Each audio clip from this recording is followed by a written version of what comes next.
ওসমান হাদিকে গুলির ঘটনার পরপরই এই দুই ছবি নিয়ে সন্দেহ বাড়তে থাকে।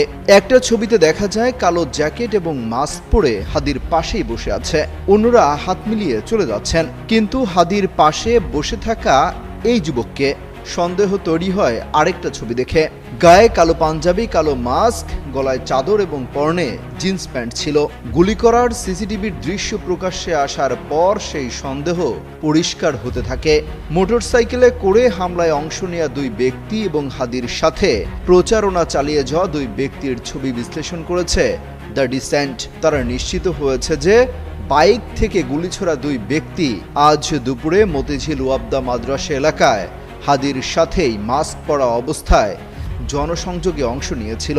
হামলাকারী দুজনের মধ্যে একজনের গায়ে কালো পাঞ্জাবি, কালো মাস্ক, গলায় চাদর এবং পরনে আকাশি রঙের প্যান্ট ছিল।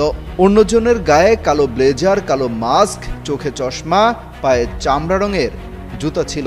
হামলাকারী দুই বাইক আরোহীর পোশাকের সাথে জনসংযোগে অংশ নেওয়া ওই দুই ব্যক্তির পোশাক হুবহু মিলে যায়। তারা আসলে কারা তা এখনও নিশ্চিত হতে পারেনি প্রশাসন। এমনকি কি উদ্দেশ্যে হামলা চালানো হয় তা নিয়েও কোনো তথ্য পাওয়া যায়নি।